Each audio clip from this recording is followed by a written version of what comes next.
for our roundtable tonight, we wanted to do a little bit different things, and we'll see how well it works.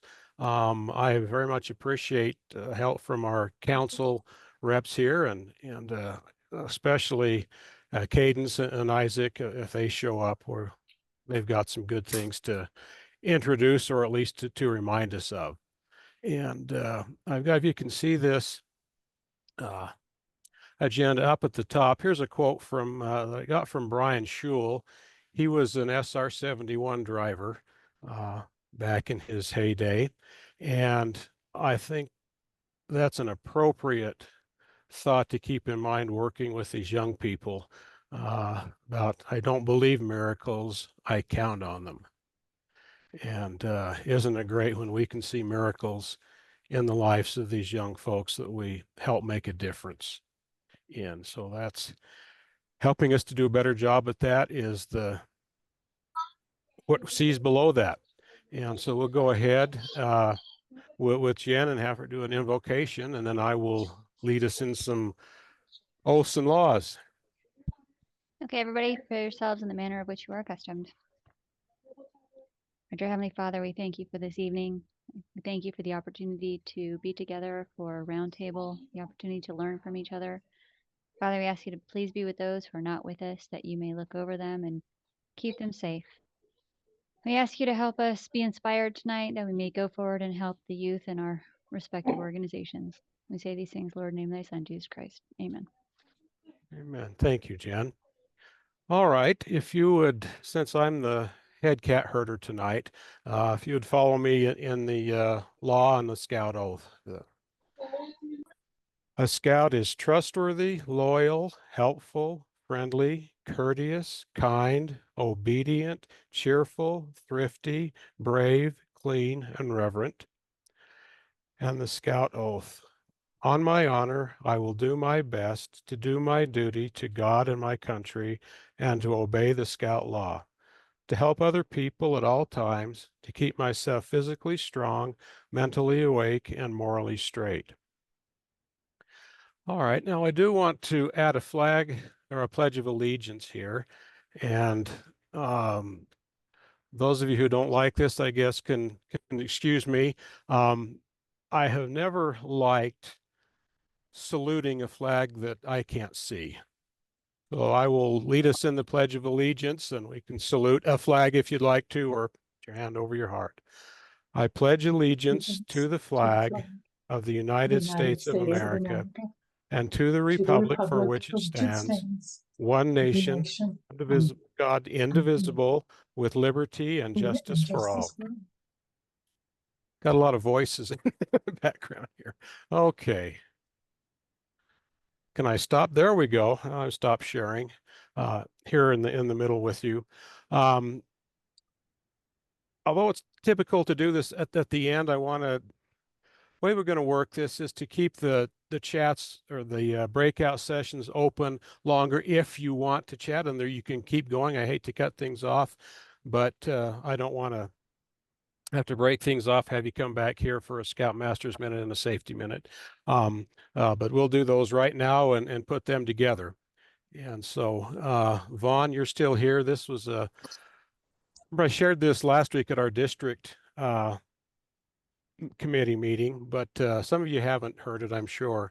Quite a few years ago, our family was living up in Wyoming, and we were driving up to the from Smoot up to Grover to the council roundtable or the district roundtable. And it was in February, so that this time of year, and we noticed something you don't see very often. And this particular location right next to the highway, the snow was up to the top of the fence, and there were 3 horses in the pasture that was there, and they were walking on top of the snow. Ever seen snow hard enough for a horse to stand on it? That's something you don't see very often. And so we went past it and went up to our round table there, and they had a guest speaker where that was the annual meeting in February. And the speaker at that meeting was Vaughn Featherstone. Yeah, those of you who are LDS will know who he is. At the time, he was serving as the president of the Logan Temple and had been invited up to our roundtable to talk about scouting. And he gave a great presentation. After we were done, we left Grover and we're headed down to go back home in Smoot. And there was a three cars, ourselves in the back, then another car, and then Von Featherstone and his wife in front. And they drove into a bank of fog. And then the middle car that's in front of us slammed on his brakes. Lights came on and he stopped. And we got out and to see what was going on. And there, all over the road, was the top of a car, broken pieces of windshield, mirrors, uh, and a mess, but no car. And we were kind of baffled at what in the world happened. We could see an accident happen, but as far as we could see, there was no visible car. And Vaughn Featherstone was driving, went through that fog in and hit two of those horses that walked over the top of the fence and were out on the road. Cut the horse's head in half. He died right there. The other horse was put down when the sheriff got there. And we were still pulling our head out. What happened? Well, come to find out, when Von Featherstone hit that horses, it knocked him out. But he didn't relax. He just went stiff. And you guess where his right foot was? On the accelerator. And down the road he went. I don't know how fast they were going, but very fast. And that it was several miles that his wife was steering while he was unconscious before she got the car stopped. And that was quite an experience for my wife and I. And it makes you think, what is your future? What's going to happen? And don't drive into snowbanks at full speed. Slow down when you go through them. So there's or fog banks. Find a message in there that's applicable to you, your family, and your scouting units, and learn from their example.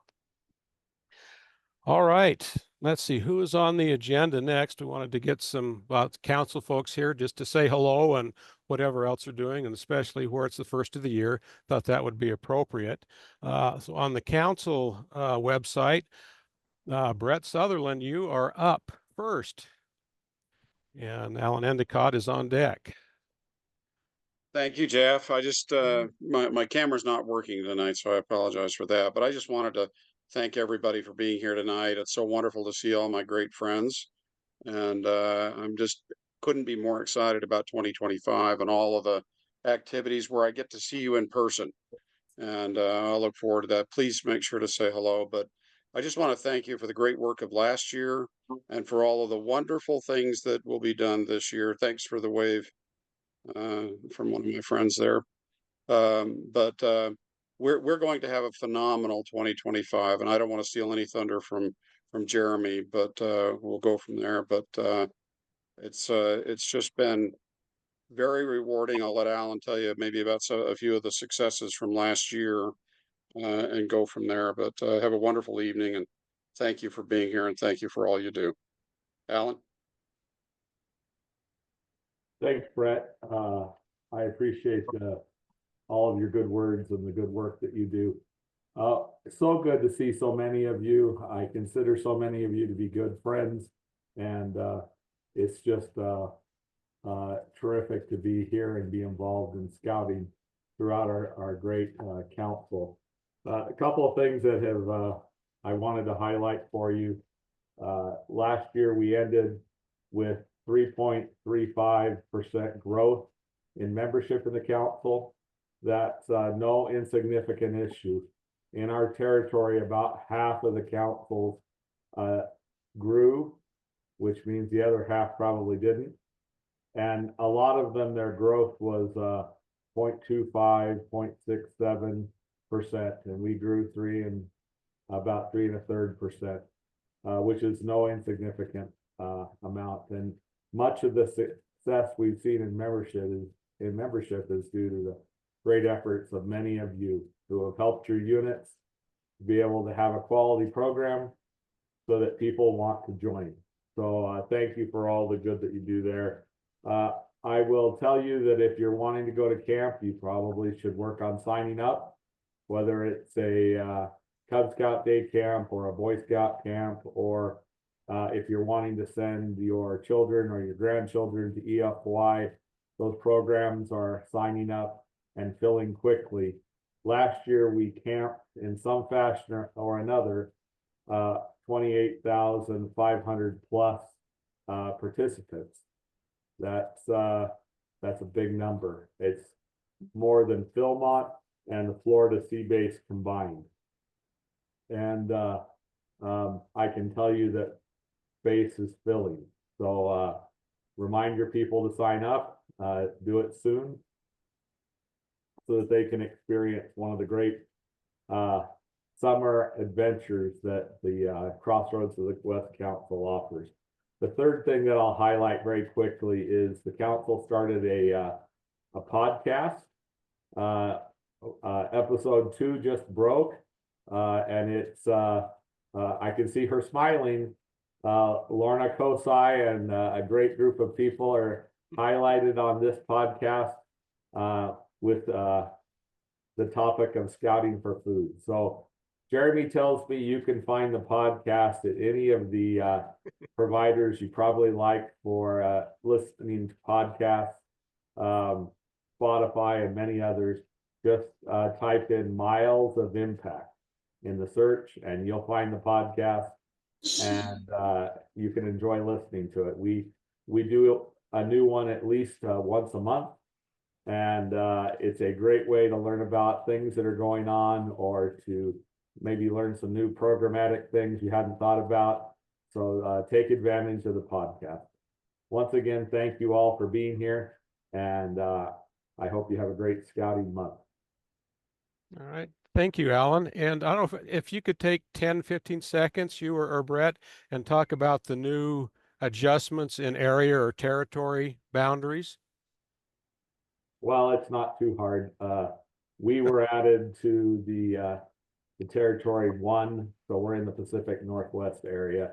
We're the farthest council outside of the home base of that one, which is in the Portland, Seattle area, and we're happy to be there. So, all right, thank you. Yeah, a pretty big territory if you look at what the western boundary is. I think we go all the way to Korea, somewhere like that, if that's correct. All right, Lorna, enlighten us about scouting for food.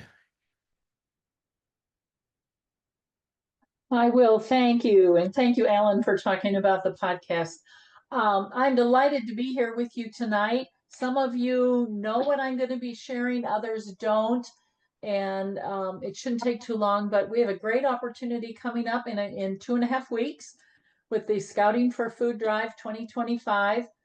Scouting for Food Drive, the main day of that is February 8th.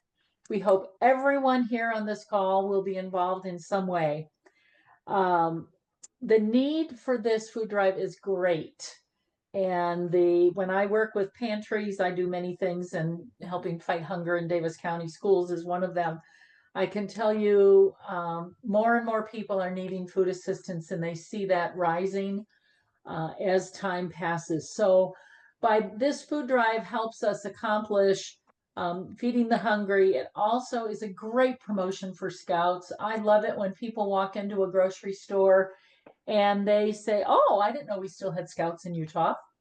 Many of us have heard that, and we are alive and well and growing, as Alan said. So it's a great visual reminder, and it also gives our Scouts an opportunity to serve the community in a wonderful way. So those are some of our objectives with this.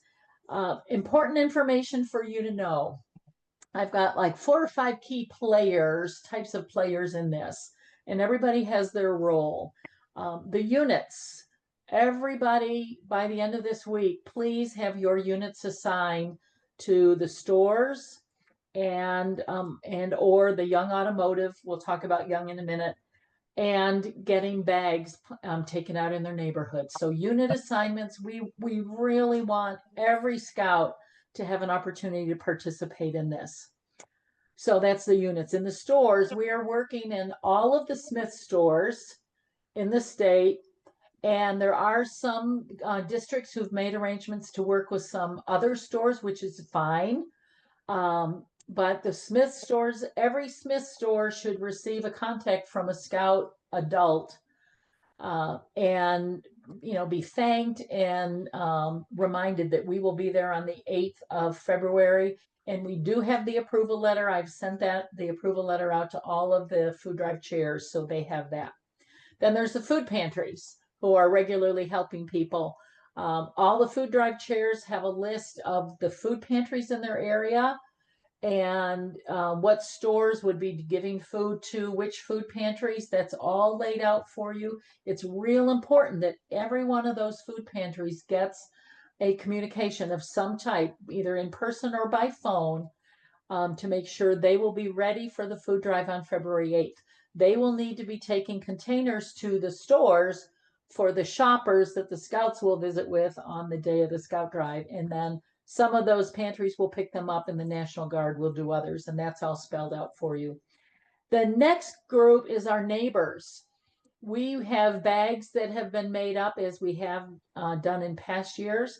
And we're asking every scout unit to have their scouts have the opportunity to take a few. You decide how many bags. We've had requests for more bags from some places, which is great.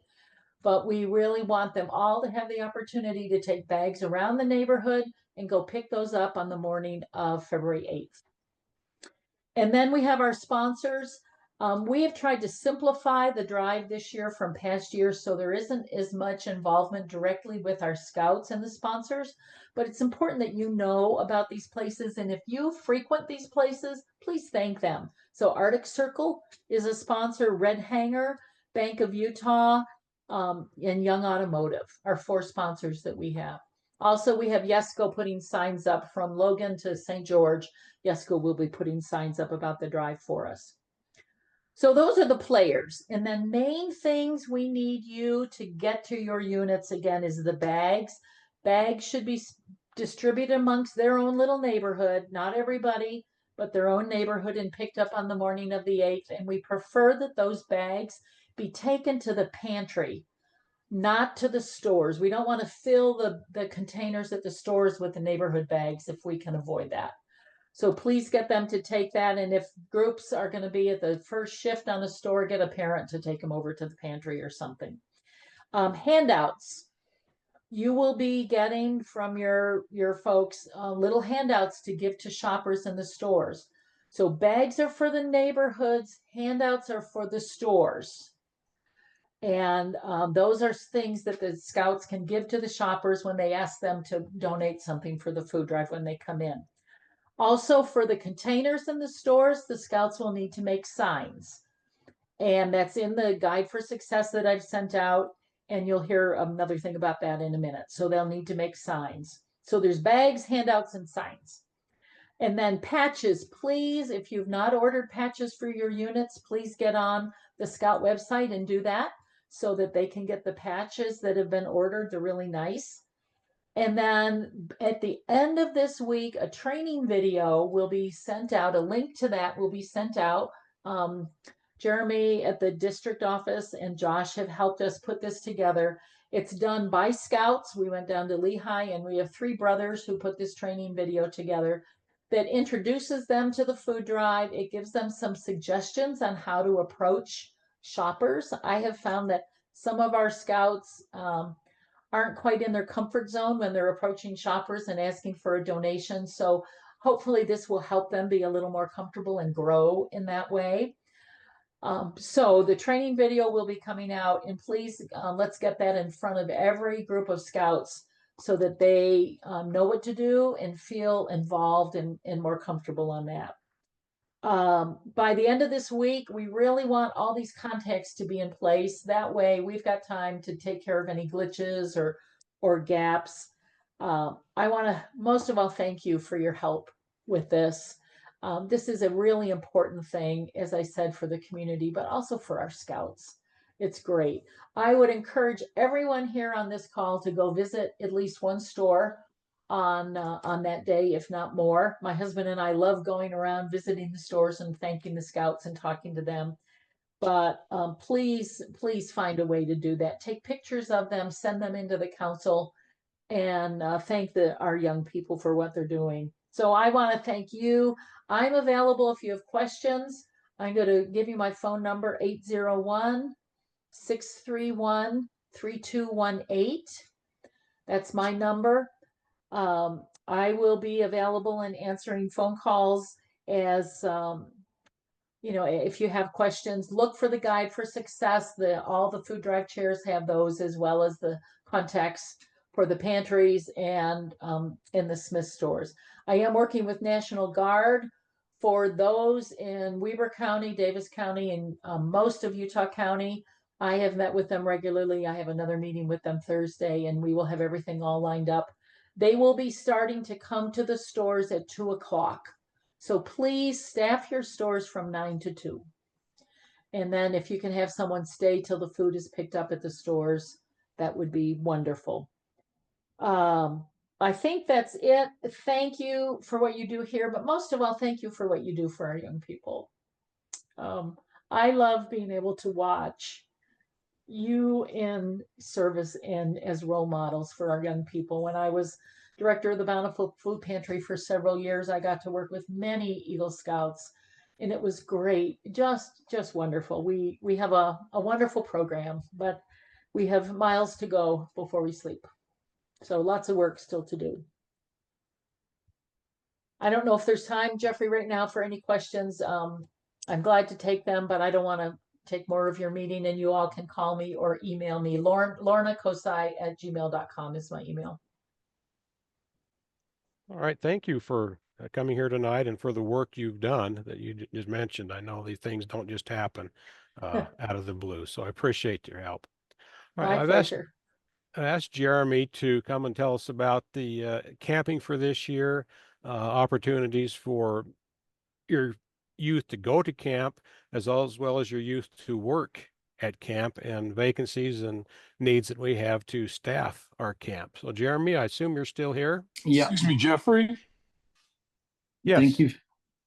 Sorry, Jeremy. My name is Paul Vernay, and I put a question in the Q&A area pertaining to the scouting for food. Could it be answered, please? You got It's that regarding the uploaded? bags. How and when are we going to get the bags? Since we're like 3 weeks out right now. Paul, you'll be getting your bags and your handouts from Stacy. She's got those. And so if you go ahead and reach out to her, she can get that for you. Thank you. Bet. Well, Jeffrey, thank you so much for the opportunity to be here tonight. I want to thank Lorna, who was just talking about scouting for food. Lorna is an angel. She puts in hundreds of hours to this, and she's very good. We're lucky to have her on the team. I want to talk to you quickly about the 13 of our 15 camp facilities that we're going to have open this year. This summer, we're going to be offering 5 day camp opportunities for Cub Scout packs. We're also going to be offering 8 weeks of week-long scout camp for folks at Camp Typhy, Camp Hunt, Camp Lowell, and we're throwing in 4 weeks of backcountry treks up on the Teton Crest Trail in Grand Teton National Park. Now, for a Scout Council to have a relationship with the national park, it is rather unique. So we are excited for those opportunities. As Alan said earlier, we've got lots of folks signed up for camp. I'm a numbers guy, so I wanted to share with you guys that we have right now 21,000 folks registered to attend our camps this summer. Now, our goal is 30,000 folks. So if you do your math, that's 68% of our goal. And we're only in, what's today? The 22nd of January. So we're well on our way to hit that. We are excited. As Ellen shared earlier, our campsites are filling up. Our days for day camp are filling up. We're not going to turn anyone away, but I would encourage your pack, your troop, your crew to be looking at those opportunities and jumping on that.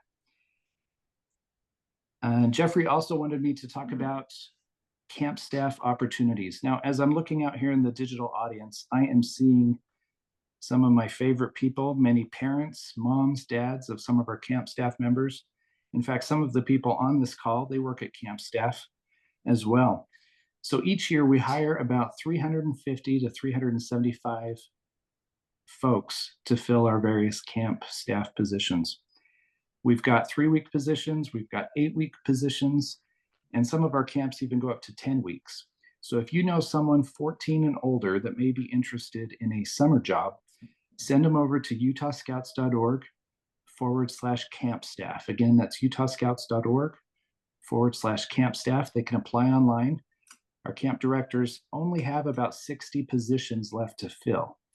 So of that 375, only about 60 positions are left to fill. So if you know someone, encourage them to do it quick. Those opportunities go from Memorial Day all the way to the second week of August. Now, I've shared many things with you tonight. I want to share one more opportunity for everyone on this meeting tonight. The council is going to be hosting its very first certified angling instructor training. Now, by the raise of hands or digital thumbs or hands, how many of you like to fish? We've got regular fishing, we've got fly fishing.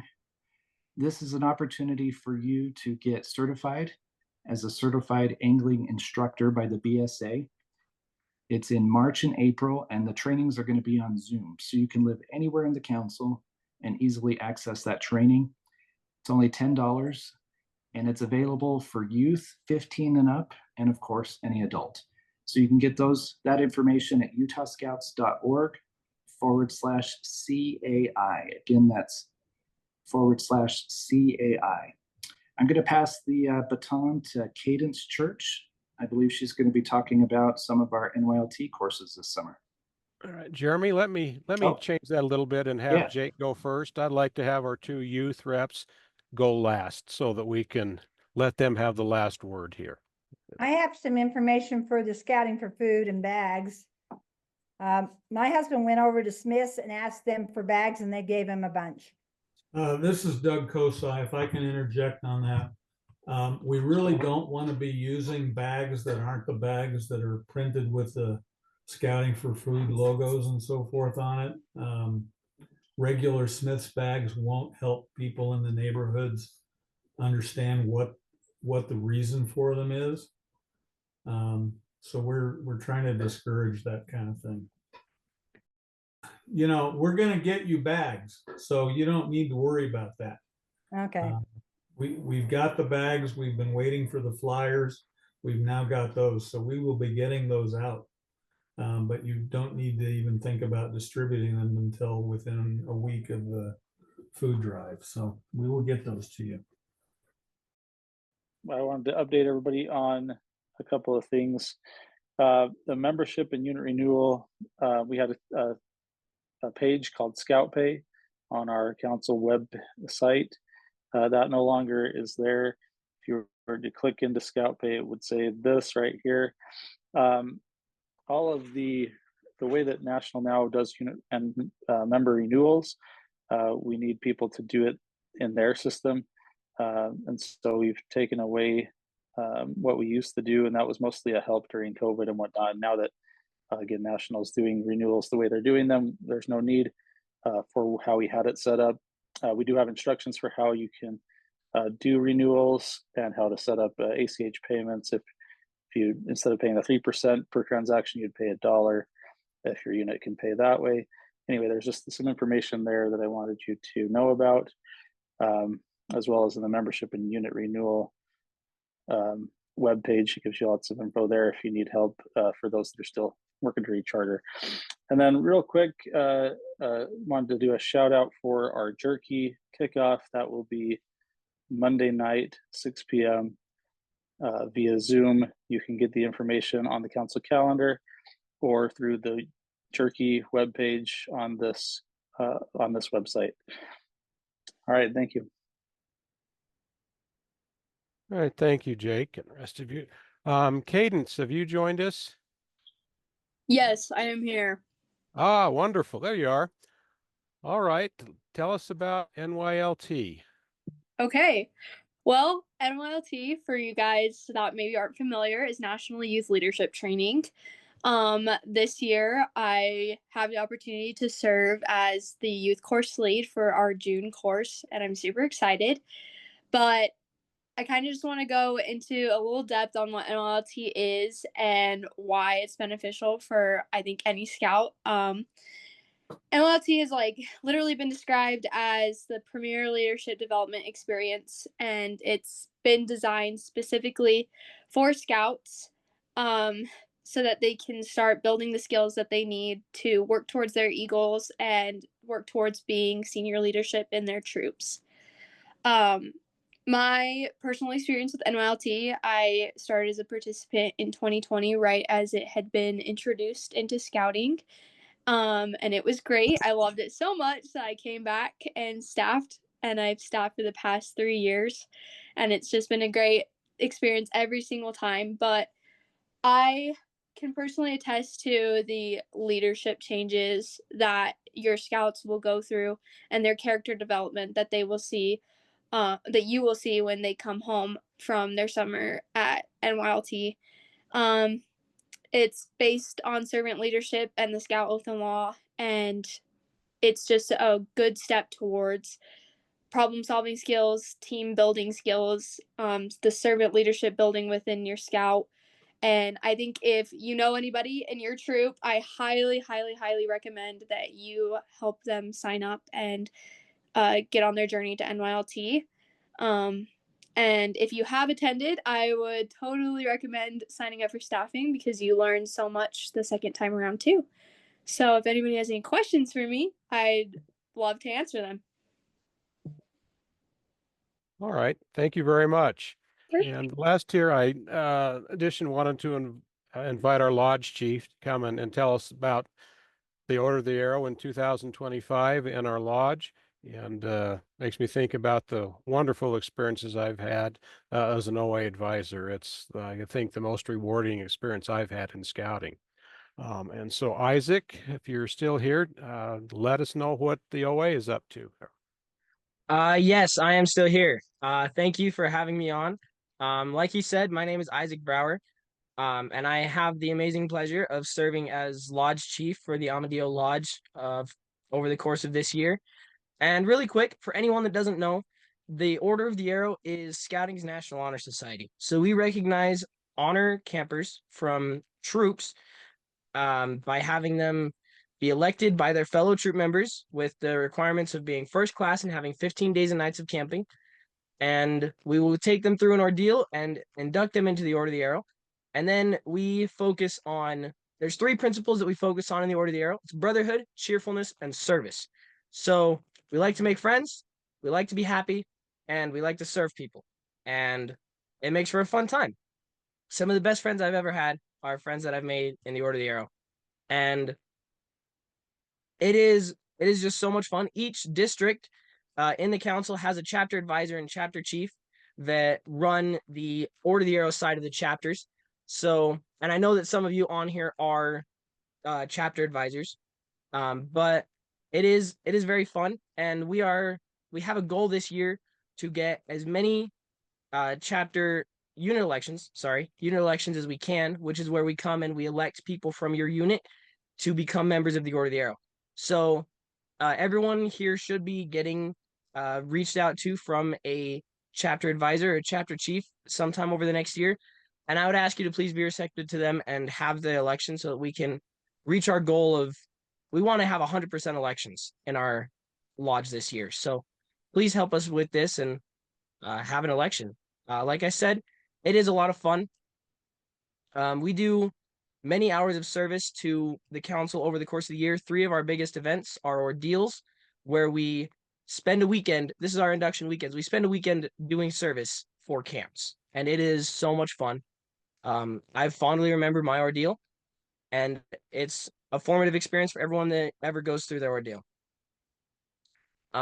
We have so many types of experiences that we're able to have. Last year, we took 150 members of the lodge to Colorado for National Order of the Arrow Conference, and it was a lot of fun. I was able to go, and yeah, I'm really excited for this year. I'm very grateful for all of you and all the help that you guys provide to our lodge. And I would just like to say again, please help us out by having a unit election. If you have any questions for me, I will put my phone number in the chat so you can reach out to me. And if you have any questions, or if you don't get reached out to by your chapter chief and advisor, I'd be happy to answer any questions that you have regarding the Order of the Arrow or unit elections. All right, Isaac, we'll assume he can do the chat. Thank you very much for coming on. I appreciate it and wanted to give you a little bit of time in the spotlight as well as Cadence. So appreciate you very much. All right, we'll move into our breakout sessions, and we plan to.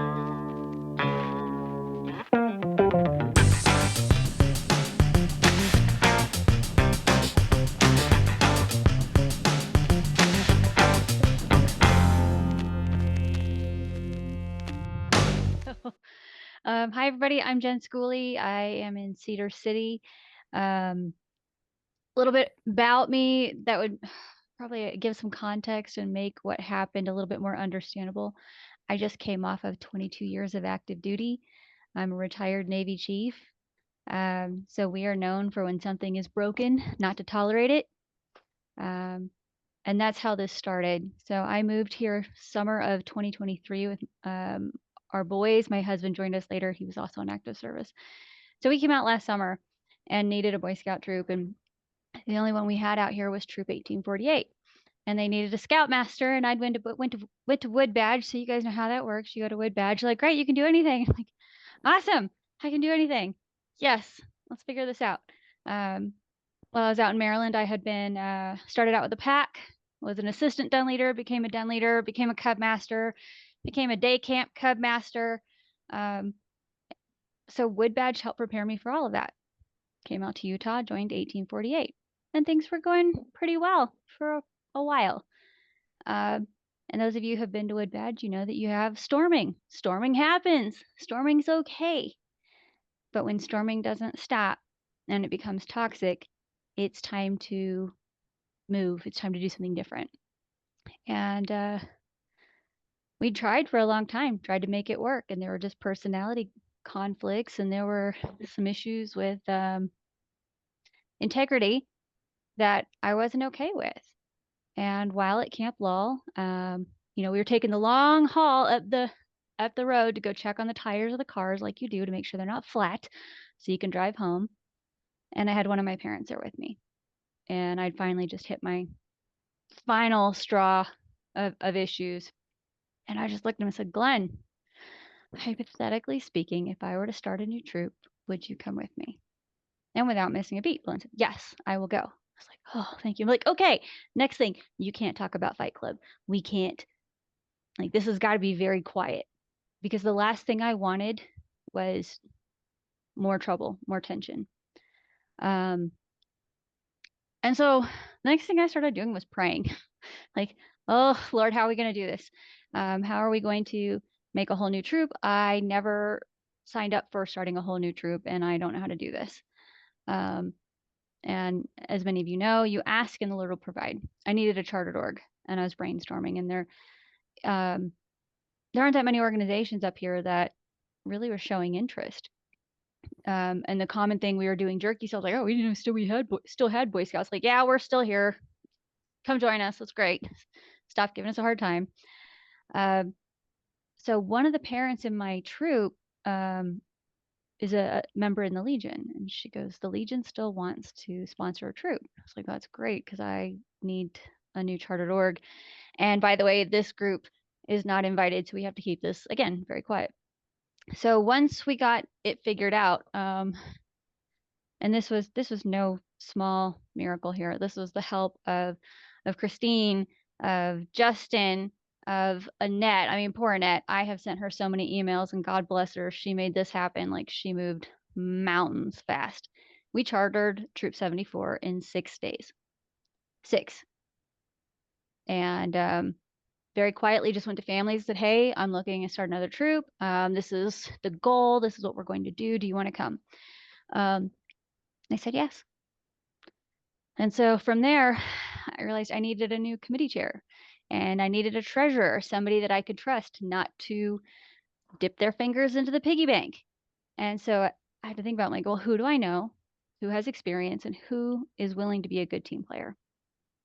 So there's a gentleman that I know here in Cedar. His name is Neil Smith, and Neil's phenomenal. He's an old scouter. He was a committee chair, he said, back in the 80s.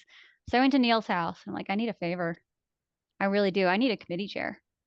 I said, you don't have to do anything else. Just run the committee. I've got everything else, I can figure that out, but I need a committee chair that I can trust, someone who is going to do what they're supposed to do as a committee chair and let me run program. And he's like, you got it.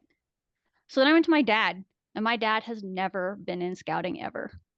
But my dad is a retired Navy man who is a stickler for the rules, and he will tell me no. So if I ask for something and it's against the rules, the answer is no. I said, will you be our treasurer? He's like, yes. I'm like, here are the rules. If I try to break them, kick me right in the shorts, right? So I got my dad to be the treasurer, trained everything. I'm like, oh, by the way, you got to do YPT. And they're like, great. So, because everyone's like, yes, I love computer-based training. And started getting these adults and putting together a solid team. The other thing that I did differently was we had a big clique problem in our previous troop.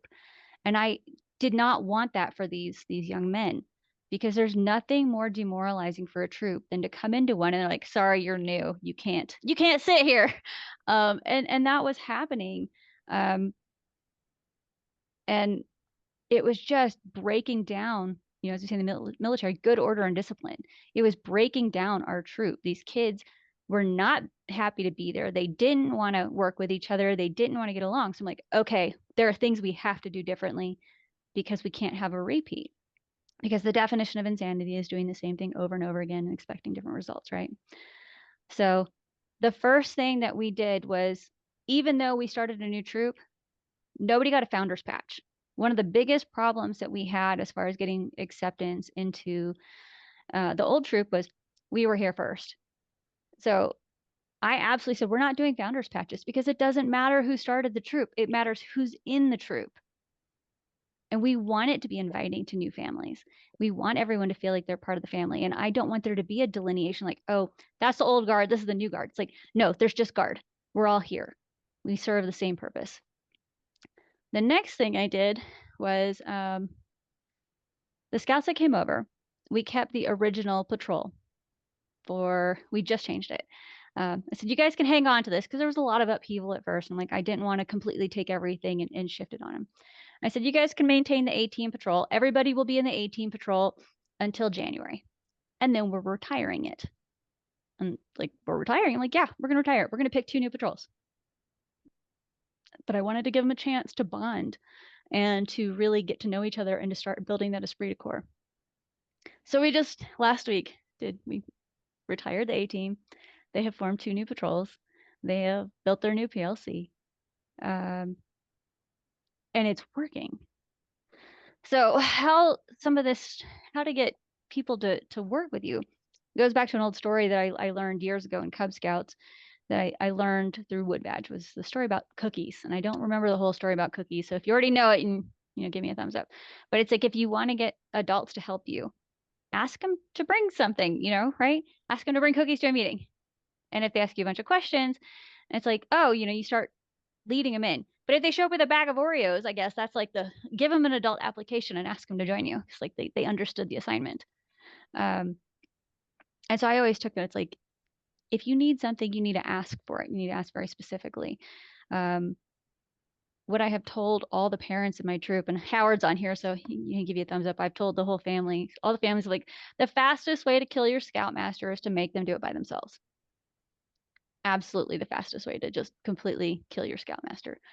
And stressing the fact that this is a volunteer program and that everybody contributes and it's helpful. So we are now sitting at 18 scouts. We came over with 10, so 10 came with us. I've grown it to 18. Of that, I think I have 16 adults. So it's working. So, the bottom line, this is, don't be afraid of storming. Storming's not a bad thing, but if the storming comes with thunder and lightning, you might need to move somewhere else and set up camp, and that's okay. But the most important thing you can do for your organization is to keep drama and toxic stuff to a minimum. Just don't do it. You have to be flexible, okay? Because there are going to be days where nothing is going to go right, or you haven't had time to really sit down and get a plan fleshed out. Most of my troop is junior, so I have my work cut out for me. My son Wyatt is our senior patrol leader, and I've told him, like, this is your last time as SPL. You can't do it anymore. And the only reason I had him stay one more time is because until this past week, I had all scouts and tenderfoots. So I didn't have anyone ready to lead except for Wyatt, who is a life scout. I have 4 young men right now who are now at second class. And I have given them a deadline, a due date. I'm like, look, here's what's going to happen. Y'all need to go to NYLT this summer. So something I have put in place to help develop this and to make it better for being boy led is my SPL needs to be NYLT trained for them to be more effective. Otherwise, it's going to be storming because they don't know how to lead. So I have 4 boys going to NYLT this summer.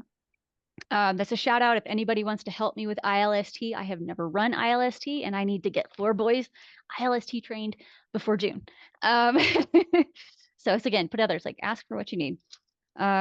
Let's see here. Things that you can do: stay plugged in with your community. I am the squeaky wheel. Again, we're in Cedar City. We are the only troop for 50 miles, I think, in either direction. So that's it. I gotta make 1848 is turning into a venturing crew, and it's winding down. But as far as a traditional scout troop, we're it.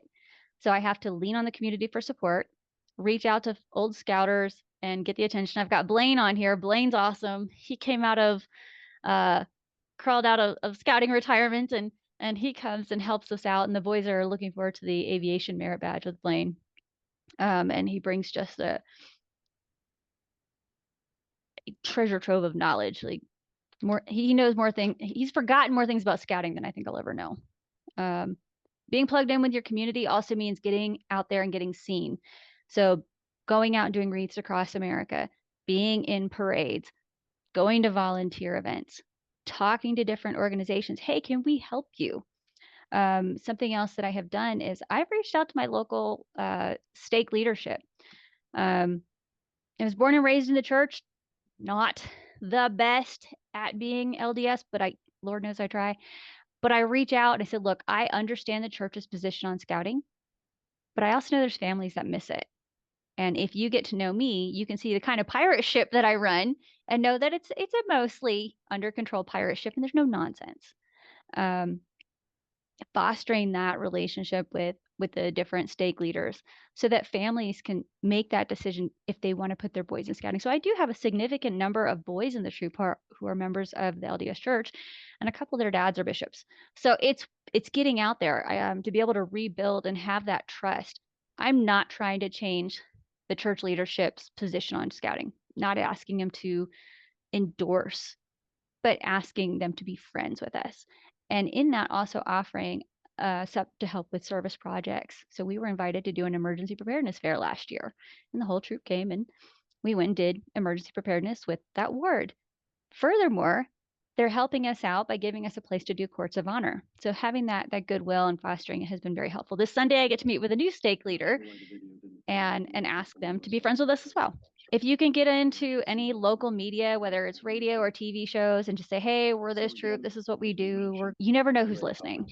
Okay, so social media presence. Have a social media presence. Try to be a squeaky wheel, but not obnoxious about it, but just showing pictures of what you're doing. What are the kids doing? What are their goals? We have an Eagle Court of Honor coming up. So now I'm going to go put an invitation out into the community to invite Eagle Scouts to come celebrate our Eagle at his Court of Honor. I want to put it back out there. It's like, we are here. These boys need you. When I have a scout who's new and they're kind of slow, I try to get them bit by the merit badge bug. If you have a kid who's like, oh, my mom signed me up for this, I'm not really sure if I like it. I find that once they get 1 or 2 merit badges under their belt, then they're more inclined to come back. That they need that that recognition that you all know about. So sitting down and doing fingerprinting or coin collecting, those are ones that we can quickly do, and I find that helps get them hooked on the merit badge bug. Let's see here. Send your adults to training. The more trained they are, the better it's going to help you. So I can't speak highly enough about Wood Badge and everything that it did for me as a leader, but it's going to help your adults feel more involved and engaged. Something that's, I think, I don't know if it's unique to us or not. If Justin's on here, he can tell me. We don't really have a feeder pack. Everything we do for recruitment is at the very end of elementary school and up. So we are out there and having to go and recruit on our own. I do that by siblings, friends, and I'm not above bribery. So I'm going to show you guys what I have done for these kids. So this is the bucket. We'll come back to the candy jar. So the bucket, sorry, it's kind of blurry. But if they bring a friend to Scouts, they know they get to pick something from the bucket. And I've got different paracord stuff in here, camping mugs, pocket knives, those go fast, headlamps, space blankets, you name it. I just find inexpensive things to stock the bucket, and it needs to be something scouting related because I'm not going to give them something else to do. I want them to use these things on campouts or to help them further their scouting career. So yeah, there's a little bit of bribery involved. They bring a friend to a meeting, they get to pick something out of the bucket. And it's in front of everybody. I'm like, you get to pick something out. I'm glad you brought a friend. And then obviously, if they recruit someone, they get the recruiter badge. At the end of every meeting, the SPL does a uniform inspection. And if they meet, Wyatt's sniff test right now, they get to pick candy out of the candy jar. I got to restock it for tomorrow. But the boys like it, they can be bought. And so I try to make sure that we do that.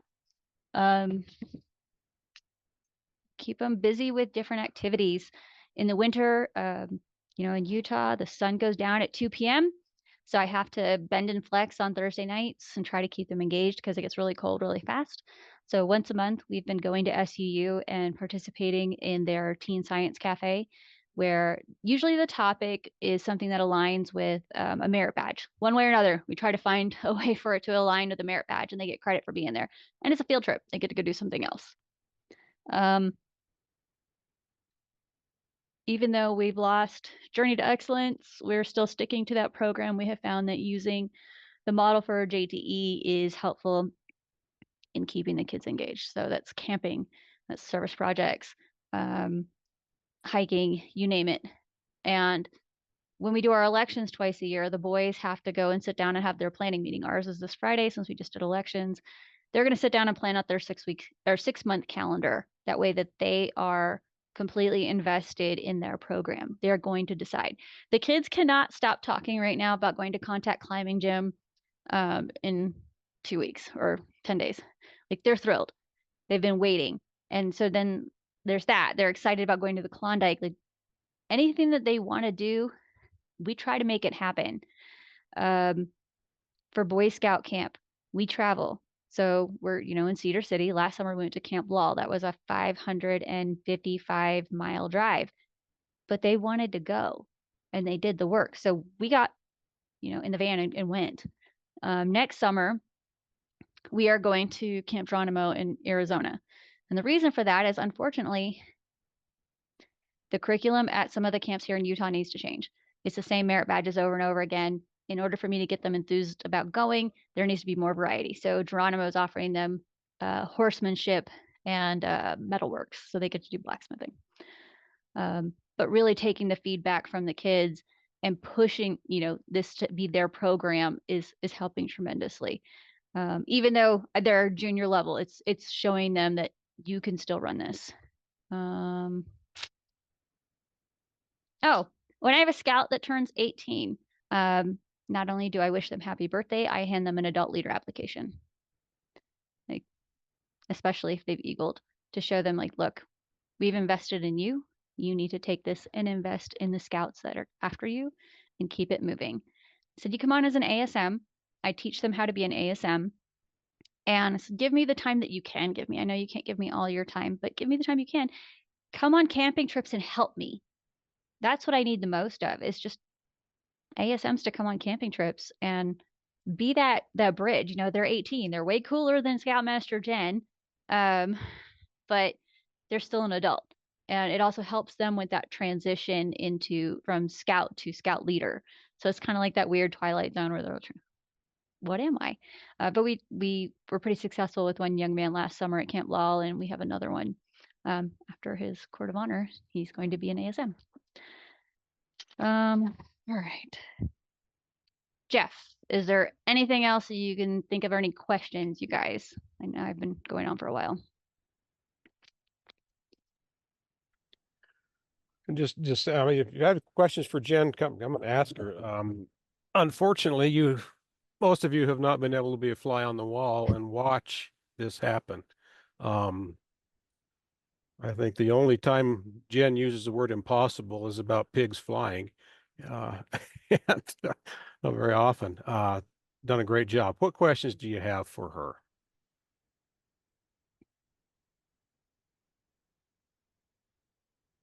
You said impossible, and I just think about my motto comes from Hannibal Barca. It's like, I will either find a way or I will make one. Like, that's it. If you guys can hear the drums in the background, that's Wyatt going to town downstairs. Okay. All right, Jen, one question Christine had is what do you do to get parents involved? What's your magic? I ask. So, you know, I've got Howard on here, Blaine's on here. I ask for help. Specifically, like I said, if I don't get volunteers, you're going to kill the Scoutmaster. And every adult volunteer finds a way to step in and take something and run with it. Part of what I learned in the military is if you want something done, you know, I can't do everything as a leader. You have to delegate, and you have to hand over tasks and trust that it's going to get done. We call it trust but verify. But for example, I have one parent who said, hey, I need you to teach this merit badge. You got it? And he's like, yep, I got it. I'm like, I need it by this date. Can you know, that communication of what I need, when I need it by, getting the feedback from the other adults, letting them have just as much ownership in this program. These are their kids. So if, you know, they want to see their kids doing something, I need them to tell me.